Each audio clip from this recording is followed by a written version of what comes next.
Hi friends, ನಿಮ್ಮೆಲ್ಲರಿಗೂ ಕೂಡ ನಿಮ್ಮದೇ ಆಗಿರ್ತಕ್ಕಂಥ ಯೂಟ್ಯೂಬ್ ಚಾನಲ್ ಸ್ಟಡಿ ವಿತ್ ಪರಶುರಾಮ್ಗೆ ಸ್ವಾಗತ ಅಂತ ಹೇಳ್ತಾ PSTR GPSTR ಮತ್ತು HSTR 2026 ಶಿಕ್ಷಕರ ನೇಮಕಾತಿಗಾಗಿ ಓದ್ತಕ್ಕಂಥ ವಿದ್ಯಾರ್ಥಿಗಳ ಅಭ್ಯರ್ಥಿಗಳ ಒಂದು ಬೇಡಿಕೆ ಇತ್ತು ನಮ್ಮ ಚಾನಲ್ನ ವ್ಯೂವರ್ಸ್ಗೆ LBA ಪ್ರಶ್ನೋತ್ತರಗಳನ್ನು ಕಂಪ್ಲೀಟ್ ಮಾಡಿಕೊಡಿ ಅಂತ. ಸೊ ಅದನ್ನು ಯೋಚನೆ ಮಾಡಿಕೊಂಡು ನಾವು ನಿಮ್ಗೆ ಏನು ಮಾಡಿದ್ದೀವಿ ಅಂದರೆ ಯಶಸ್ಸು ಅಂತಕ್ಕಂಥ 6ರಿಂದ 10ನೇ ತರಗತಿಯ ಸಮಾಜ ವಿಜ್ಞಾನದ DSCRTI LBA ಪ್ರಶ್ನೋತ್ತರ ವಿಡಿಯೋಗಳು ನಿಮಗಾಗಿ ಬರ್ತಾ ಇದ್ದಾವೆ. ಈ PDF ಸಹಿತ ನಿಮಗೆ ಮುಂದೆ ಸಿಗ್ತವೆ.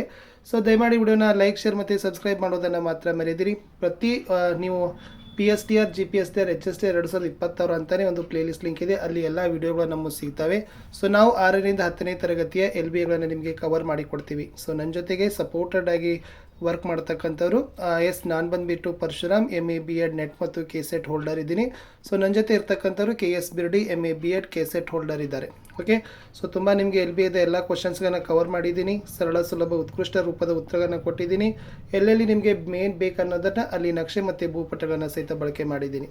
ಇದಕ್ಕಿಂತ ಮುಂಚೆ ನಮ್ಮ ಯೂಟ್ಯೂಬ್ ಚಾನಲ್ನಲ್ಲಿ 6ರಿಂದ 10ನೇ ತರಗತಿಯ ಎಲ್ಲ ಪಾಠಗಳ ಪ್ರಶ್ನೋತ್ತರಗಳು ಸಮಾಜ ವಿಜ್ಞಾನದಲ್ಲಿದ್ದಾವೆ. ಲಿಂಕ್ ವಿಡಿಯೋದ ಡಿಸ್ಕ್ರಿಪ್ಷನ್ ಬಾಕ್ಸ್ನಲ್ಲಿದೆ. ಫ್ರೀ ಅನಿಸಿದರೆ ಅವುಗಳನ್ನು ನೋಡಿ. ನೀವು LBA ಅಂತೂ ಓದಲೇಬೇಕು. ಇದು ನಿಮಗೆ ಏನಪ್ಪ ಅಂದರೆ ಒಂದು ತಳಪಾಯ ಫೌಂಡೇಶನ್ ಕೋರ್ಸ್. ಎಸ್, ಸೊ ಇವತ್ತು ಮೊದಲ ಪಾಠ ಮುಗಿಸ್ತೀನಿ. ಆಲ್ರೆಡಿ 6th ಒಂದು ಪಾಠ ಹಾಕಿದೆ. ಎಲ್ಲವುಗಳು ಕೂಡ PSTR HSTR GPSTR 2026 ಪ್ರಿಪ್ರೇಷನ್ ಅಂತ ಪ್ಲೇಲಿಸ್ಟ್ ಲಿಂಕಲ್ಲಿ ಇದ್ದಾವೆ. ಅವುಗಳನ್ನು ಹೋಗಿ ಚೆಕ್ಔಟ್ ಮಾಡಿ. ಸೊ ಭಾರತಕ್ಕೆ ಯುರೋಪಿಯನ್ನರ ಆಗಮನ ಪ್ರಶ್ನೆ 1 ಬಹು ಆಯ್ಕೆಯಲ್ಲಿತ್ತು. ಯುರೋಪಿನ ವ್ಯಾಪಾರದ ಹೆಬ್ಬಾಗಿಲು ಎಂದು ಇದನ್ನು ಕರೆಯುತ್ತಾರೆ ಅಂತ ಕೇಳಿದ್ದಾರೆ. So Constantinople. ಭಾರತಕ್ಕೆ ಹೊಸ ಜಲಮಾರ್ಗವನ್ನು ಕಂಡುಹಿಡಿದವನು ವಾಸ್ಕೋ ಡ ಗಾಮ. ನೆಕ್ಸ್ಟ್, ನೀಲಿ ನೀರಿನ ನೀತಿಯನ್ನು ಜಾರಿಗೆ ತಂದ Portuguese viceroy Francisco D Almeida. ಮೊದಲ ಕಾರ್ನಾಟಿಕ್ ಯುದ್ಧ ಈ ಒಪ್ಪಂದದೊಂದಿಗೆ ಕೊನೆಯಾಯಿತು, ಎಕ್ಸ್ಲಾ ಚಾಪೆಲ್ ಒಪ್ಪಂದ. ಬಂಗಾಳದಲ್ಲಿ ಬ್ರಿಟಿಷರಿಗೆ ಮುಕ್ತ ವ್ಯಾಪಾರ ಮಾಡಲು ದಸ್ತಕಗಳನ್ನು ನೀಡಿದ ಮೊಘಲ್ ದೊರೆ ಫಾರೂಕ್ ಸಿಯಾರ. ಇನ್ನು ಒಂದೇ ವಾಕ್ಯದಲ್ಲಿ ಉತ್ತರವನ್ನು ಬರೆಸಲಿಕ್ಕೆ ಕೂಡ ಪ್ರಶ್ನೆ ಕೇಳಿದ್ದಾರೆ. ದ್ವಿಸರ್ಕಾರ ಪದ್ಧತಿಯನ್ನು ಜಾರಿಗೆ ತಂದ ಬ್ರಿಟಿಷ್ ಅಧಿಕಾರಿ ಯಾರು? Robert Clive. ನೀಲಿ ನೀರಿನ ನೀತಿ ಎಂದರೇನು? ಉತ್ತರ, ಭೂಮಿಯ ಮೇಲಿನ ಆಧಿಪತ್ಯದ ಬದಲು ಸಮುದ್ರದ ಮೇಲಿನ ಏಕಸ್ವಾಮ್ಯಕ್ಕಾಗಿ ನೌಕಾಶಕ್ತಿಯನ್ನು ಬಲಪಡಿಸುವ ನೀತಿಗೆ ನಾವು ನೀಲಿ ನೀರಿನ ನೀತಿ ಅಂತ ಕರೆಯೋದು. 1453ರಲ್ಲಿ ಕಾನ್ಸ್ಟಾಂಟಿನೋಪಲ್ನ ವಶಪಡಿಸಿಕೊಂಡವರು ಯಾರು? ಆಟೋಮನ್ ಟರ್ಕರು. ಭಾರತದಲ್ಲಿ ಪೋರ್ಚುಗೀಸ್ ಸಾಮ್ರಾಜ್ಯದ ನಿಜವಾದ ಸ್ಥಾಪಕ ಯಾರು? Alfonso de Albuquerque. ಮೂರನೇ ಕಾರ್ನಾಟಿಕ್ ಯುದ್ಧ ಯಾವ ಒಪ್ಪಂದದೊಂದಿಗೆ ಕೊನೆಯಾಯಿತು? ಪ್ಯಾರಿಸ್ ಒಪ್ಪಂದ. ಭಾರತದಲ್ಲಿ ಫ್ರೆಂಚರ ರಾಜಧಾನಿ ಯಾವುದು? ಪಾಂಡಿಚೇರಿ. ವಾಸ್ಕೋಡಿಗಾಮ ಭಾರತಕ್ಕೆ ಬಂದು ತಲುಪಿದ ಸ್ಥಳ ಯಾವುದು? ಕಾಪಾಡ್. ಮಾರ್ತಾಂಡವರ್ಮನ ಆಳ್ವಿಕೆಯಲ್ಲಿ ವಿಶ್ವದ ಪ್ರಮುಖ ಸಾಂಬಾರ್ ಪದಾರ್ಥಗಳ ಕೇಂದ್ರವಾಗಿ ಗುರುತಿಸಲ್ಪಟ್ಟ ನಗರ ಯಾವುದು? ಕೊಚ್ಚಿ ಇಸ್ ದ ರೈಟ್ ಆನ್ಸರ್. ಇನ್ನು 2-4 ವಾಕ್ಯಗಳಲ್ಲಿ ಉತ್ತರವನ್ನು ಬೇಯಿಸ್ತಕ್ಕಂಥ ಪ್ರಶ್ನೆ ಇತ್ತು. ಭಾರತಕ್ಕೆ ಹೊಸ ಜಲಮಾರ್ಗ ಕಂಡುಹಿಡಿಯಲು ಕಾರಣವಾದ ಅಂಶಗಳನ್ನು ಚರ್ಚಿಸಿ. ಉತ್ತರ, ಟರ್ಕರು ಕಾನ್ಸ್ಟಾಂಟಿನೋಪಲ್ ನಗರವನ್ನು ವಶಪಡಿಸಿಕೊಳ್ತಾರೆ. ಅವರು ವ್ಯಾಪಾರದ ಮೇಲೆ ತೀವ್ರತರವಾದ ತೆರಿಗೆಗಳನ್ನು ವಿಧಿಸ್ತಾರೆ. ಇದರಿಂದ ವರ್ತಕರಿಗೆ ವ್ಯಾಪಾರದ ಲಾಭದಾಯಕ ಆಗಲಿಲ್ಲ.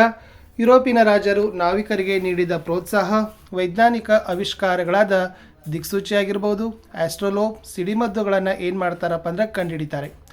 ಇನ್ನು ದ್ವಿಸರ್ಕಾರ ಪದ್ಧತಿಯನ್ನು ವಿವರಿಸಿರಿ ಅಂತ ಕೇಳ್ತಾರೆ. ಎಸ್, ಈ ದ್ವಿಸರ್ಕಾರ ಪದ್ಧತಿಯನ್ನು ತಂದವರೇ ರಾಬರ್ಟ್ ಕ್ಲೈವ್. ಇದನ್ನು ಬಂಗಾಳದಲ್ಲಿ ಜಾರಿಗೆ ತಂದಿದ್ದ. ಈ ಬ್ರಿಟಿಷರು ಭೂಕಂದಾಯ ವಸೂಲಿ ಹಕ್ಕನ್ನು ಪಡಿತಾರೆ. ಬಂಗಾಳದ ನವಾಬ ಆಡಳಿತ, ನ್ಯಾಯ ಮೊದಲಾದ ಆಡಳಿತ ಕಾರ್ಯವನ್ನು ಮಾಡ್ತಾರೆ. ಇದೇ ದ್ವಿಸರ್ಕಾರದ ಪದ್ಧತಿ. ನೆಕ್ಸ್ಟ್ ಒನ್, 2ನೇ ಕಾರ್ನಾಟಿಕ್ ಯುದ್ಧದ ಪರಿಣಾಮಗಳಾದವು ಅಥವಾ ಈ 2ನೇ ಕಾರ್ನಾಟಿಕ್ ಯುದ್ಧವನ್ನು ವಿವರಿಸಲಿಕ್ಕೆ ಕೇಳಿದ್ದಾರೆ. ಎಸ್, ಇದು ಮುಖ್ಯವಾಗಿ ಪಾಂಡಿಚೇರಿ ಒಪ್ಪಂದದೊಂದಿಗೆ ಮುಕ್ತಾಯ ಆಗ್ತದೆ. ಫ್ರೆಂಚರು ಡೂಪ್ಲೆಯನ್ನು ಹಿಂದಕ್ಕೆ ಕರೆಸಿಕೊಳ್ತಾರೆ. ಫ್ರೆಂಚರಿಗೆ ರಾಜಕೀಯ ಹಿನ್ನಡೆಯನ್ನು ತಂದು ಕೊಡ್ತದೆ. ಬ್ರಿಟಿಷರಿಗೆ ಪ್ರತಿಷ್ಠೆಯನ್ನು ಏನು ಮಾಡ್ತದಪ್ಪ ಅಂದರೆ ಈ ಯುದ್ಧ ತಂದು ಕೊಡ್ತದೆ. 3ನೇ ಕಾರ್ನಾಟಿಕ್ ಯುದ್ಧದ ಫಲಿತಾಂಶಗಳೇನು? ಸರ್ ಐರ್ಕೂಟ್ ಫ್ರೆಂಚರನ್ನು ಸೋಲಿಸಿ ಈ ಬುಸ್ತಿಯನ್ನು ಏನು ಮಾಡ್ತಾರಪ್ಪ ಅಂದರೆ ಸೆರೆ ಹಿಡಿತಾರೆ. ಫ್ರೆಂಚರು ಭಾರತದಲ್ಲಿ ತಮ್ಮ ನೆಲೆಗಳನ್ನು ಕಳೆದುಕೊಳ್ತಾರೆ. ಪ್ಯಾರಿಸ್ ಒಪ್ಪಂದದ ಪ್ರಕಾರ ಪಾಂಡಿಚೇರಿಯನ್ನು ಫ್ರೆಂಚರಿಗೆ ಏನು ಮಾಡ್ತಾರಪ್ಪ ಅಂತಂದರೆ ಹಿಂತಿರುಗಿಸ್ತಾರೆ. ದಕ್ಷಿಣ ಭಾರತದಲ್ಲಿ ಫ್ರೆಂಚರು ಮೂಲೆ ಗುಂಪಾಗಿ ಹೋಗ್ತಾರೆ. ಇನ್ನು ಬಕ್ಸಾರ್ ಕದನದ ಕಾರಣಗಳು ಅಂತ ಕೇಳಿದರು. ಇಲ್ಲಿ ಮೀರ್ ಖಾಸಿಂ ಬಂಗಾಳದ ಎಲ್ಲ ವ್ಯಾಪಾರವನ್ನು ಸುಂಕಮುಕ್ತ ಮಾಡ್ತಾನೆ. ಪರಿಣಾಮವಾಗಿ ಬ್ರಿಟಿಷರ ವ್ಯಾಪಾರಕ್ಕೆ ಹೊಡೆತ ಬೀಳ್ತದೆ. ಬ್ರಿಟಿಷರು ಮೀರ್ ಖಾಸಿಂನನ್ನು ಏನು ಮಾಡ್ತಾರೆ ಅಂದರೆ ಕೆಳಗಿಳಿಸಿ ಮೀರ್ ಜಾಫರ್ನನ್ನು ಬಂಗಾಳದ ನವಾಬನನ್ನಾಗಿ ಮಾಡ್ತಾರೆ. ಈ ಮೀರ್ ಖಾಸಿಂ ಬ್ರಿಟಿಷರ ವಿರುದ್ಧ ಸಂಘಟನಾತ್ಮಕ ಹೋರಾಟಕ್ಕೆ ಮುಂದಾಗ್ತಾನೆ. ಇನ್ನು ಲಾಂಗ್ ಕ್ವಶನ್ ಒಂದು 2-3 ಅಷ್ಟೇ ಇರೋದು. ಬಕ್ಸಾರ್ ಕದನದ ಪರಿಣಾಮಗಳು ವೆರಿ ಮೋಸ್ಟ್ ಇಂಪಾರ್ಟೆಂಟ್. 2ನೇ ಶಾ ಆಲಂ ಈಸ್ಟ್ ಇಂಡಿಯಾ ಕಂಪನಿಗೆ ಬಂಗಾಳದ ಮೇಲಿನ ದಿವಾನಿ ಹಕ್ಕನ್ನು ಕೊಡ್ತಾನೆ. ಶಾ ಆಲಂ ವಾರ್ಷಿಕ 26 ಲಕ್ಷ ರೂಪಾಯಿ ಪಡೆದು ಬಂಗಾಳದ ಮೇಲಿನ ಹಕ್ಕನ್ನು ಬಿಟ್ಟು ಕೊಡ್ತಾನೆ. ಔಧನ ನವಾಬ ಕಂಪನಿಗೆ ಯುದ್ಧ ನಷ್ಟ ಪರಿಹಾರವಾಗಿ 50 ಲಕ್ಷ ರೂಪಾಯಿ ಕೊಡಬೇಕಾಗ್ತದೆ. ಈ ಮೀರ್ ಜಾಫರ್ ಮಗನಿಗೆ ವಿಶ್ರಾಂತಿ ವೇತನ ನೀಡ್ತಾರೆ. ಬಂಗಾಳದ ಪೂರ್ಣ ಆಡಳಿತ ಕಂಪನಿಗೆ ಒಳಪಡುತ್ತದೆ. ಸೊ ರಾಬರ್ಟ್ ಕ್ಲೈವ್ ದ್ವಿ ಸರ್ಕಾರವನ್ನು ಜಾರಿಗೆ ತರ್ತಾನೆ ಅಂತಕ್ಕಂಥ ಪಾಯಿಂಟ್ಸನ್ನು ನೀವು ಬರಿಬೇಕು. ಇನ್ನು ಪ್ಲಾಸ್ಟಿಕ್ ಅದನ್ನು ಬರ್ತದೆ. It's a very most important. Yes, ಇದು ಯಾವಾಗ ನಡೀತು ಅನ್ನೋದನ್ನು ನೀವೇನು ಮಾಡಬೇಕನ್ನೋದು ನನಗೆ ಕಮೆಂಟಲ್ಲಿ ಮಾಡಿ, ಯಾವ ವರ್ಷದಲ್ಲಿ ನಡೀತು. ಇಲ್ಲೇನಿದೆ ಅಂದರೆ ಪ್ಲಾಸ್ಟಿಕ್ ಕದನಕ್ಕೆ 3 ಕಾರಣಗಳು. ಒಂದು, ದಸ್ತಕವನ್ನು ದುರುಪಯೋಗ ಮಾಡಿದ್ದು, ಅನುಮತಿ ಇಲ್ಲದೆ ಕೋಟೆ ದುರಸ್ತಿ ಮಾಡಿದ್ದು, ಕಪ್ಪು ಕೋಣೆಯ ದುರಂತವನ್ನು ಆಗಿರೋದು. ಈ ಪ್ಲಾಸ್ಟಿಕ್ ಕದನದ ಪರಿಣಾಮಗಳಲ್ಲಿ ಫಸ್ಟ್ ಬರೋದು ಮೀರ್ ಜಾಫರ್ ಬಂಗಾಳದ ನವಾಬನಾಗ್ತಾನೆ. ಕಂಪನಿ ಬಂಗಾಳ ಪ್ರಾಂತದಲ್ಲಿ ವ್ಯಾಪಾರ ನಡೆಸಲು ಅನಿರ್ಬಂಧಿತ ಹಕ್ಕನ್ನು ಪಡೀತದ. ಮೀರ್ ಜಾಫರ್ ಕಂಪನಿಗೆ 17,70 ಲಕ್ಷ ರೂಪಾಯಿ ನೀಡ್ತಾನೆ. ಭಾರತೀಯರಲ್ಲಿದ್ದ ಅನೈತಿಕತೆ, ಅಸಂಘಟನೆ, ವ್ಯಾಪಾರಿ ವರ್ಗದ ಲೋಭಿತನ ಪ್ರದರ್ಶನ ಆಗ್ತದೆ ಅಂತ ಬರೆದ್ರೆ ಸಾಕು. ಇದು ಲಾಸ್ಟ್ ಪ್ರಶ್ನೆ ಇತ್ತು. ಮಾರ್ತಾಂಡವರ್ಮನು ಡಚರನ್ನು ಹೇಗೆ ನಿಯಂತ್ರಿಸಿದ ಅಂತ ಕೇಳಿದ್ದಾರೆ. ಇಲ್ಲಿ 1758ರವರೆಗೆ ವೈನಾಡ ಸಂಸ್ಥಾನವನ್ನು ಈ ಮಾರ್ತಾಂಡವರ್ಮ ಆಳಿದ್ದ. ಡಚ್ಚರಿಂದ ತನ್ನ ಸಂಸ್ಥಾನವನ್ನು ರಕ್ಷಿಸ್ತಾನೆ. ರಾಜಧಾನಿಯನ್ನು ತಿರುವಂತನಪುರಕ್ಕೆ ಏನು ಮಾಡ್ತಾನಪ್ಪ ಅಂದ್ರೆ ಸ್ಥಳಾಂತರವನ್ನು ಮಾಡ್ತಾನೆ. ಕರಿಮೆಣಸಿನ ವ್ಯಾಪಾರದಲ್ಲಿ ಹಿಡಿತ ಸಾಧಿಸಿದ್ದ ಡಚ್ಚರನ್ನು ತಡೆಗಟ್ತಾನೆ. ಡಚ್ಚರು ತಿರುವಾಂಕೂರಿನ ಮೇಲೆ ಆಕ್ರಮಣ ಮಾಡಿದಾಗ ಡಚ್ ಕೂಟವನ್ನು ಸೋಲಿಸ್ತಾನೆ. ನೆಡುಮಂಗಡ ಮತ್ತು ಕೊಟ್ಟಾರ್ಕರ್ ವ್ಯಾಪಾರ ಕೇಂದ್ರಗಳನ್ನು ವಶಪಡಿಸಿಕೊಳ್ತಾನೆ. 1741ರಲ್ಲಿ ಡಚ್ಚರು ತಿರುವಾಂಕೂರಿನ ಮೇಲೆ ಯುದ್ಧ ಸಾರ್ತಾರೆ. ಮಾರ್ತಾಂಡವರ್ಮ ಡಚ್ಚರನ್ನು ಹಿಮ್ಮೆಟ್ಟಿಸ್ತಾನೆ.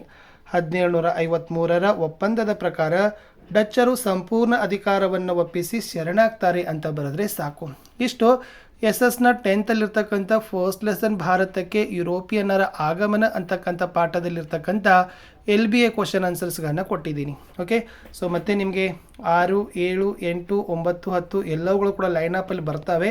ಅವೆಲ್ಲವುಗಳನ್ನು ನಿಮಗೆ ಏನಾಗಿರ್ತದೆ ಅಂದರೆ PSTR, GPSTR, HSTR 2026 ಪ್ರಿಪ್ರೇಷನ್ ಅಂತಲೇ ಒಂದೇ ಒಂದು ಪ್ಲೇಲಿಸ್ಟ್ ಲಿಂಕ್ ಇದೆ, ಅದನ್ನು ಸೇವ್ ಮಾಡಿಕೊಡ್ರಿ. ಸೊ ಖಂಡಿತವಾಗಿ ಅಲ್ಲಿ ನಿಮಗೆ ಬರ್ತದೆ. ಲೈಕ್, ಶೇರ್ ಮತ್ತು ಸಬ್ಸ್ಕ್ರೈಬ್ ಮಾಡೋದನ್ನು ಮಾತ್ರ ಮರೆಯದಿರಿ. ನಮ್ಮ ವಾಟ್ಸಪ್ ಗ್ರೂಪ್ ಮತ್ತು ಟೆಲಿಗ್ರಾಮ್ ಗ್ರೂಪ್ಗೆ ಜಾಯ್ನ್ ಆಗಿ ಪೇಪರ್ 1 ವಿಡಿಯೋಗಳು ಸಹಿತ ಖಂಡಿತವಾಗಿ ನಿಮಗಾಗಿ ಕೊಡ್ತೀವಿ. ಪರೀಕ್ಷೆಗೆ ಬರ್ತಕ್ಕಂಥ ವಿಷಯಾಂಶಗಳನ್ನು ನಾವು ನಿಮಗೆ ಖಂಡಿತವಾಗಿ ಚರ್ಚೆ ಮಾಡ್ತೀವಿ ಅಂತ ಹೇಳ್ತಾ ವಿಡಿಯೋ ವಾಚ್ ಮಾಡಿದ್ದಕ್ಕೆ ಧನ್ಯವಾದಗಳು. ಇಲ್ಲಿ ಅವರಿಗೆ ವಿಡಿಯೋ ವೀಕ್ಷಿಸಿದ್ದಕ್ಕಾಗಿ ಬಾಯ್. ಸೊ ಚೆನ್ನಾಗಿ ಓದಿ. Good luck. Take care.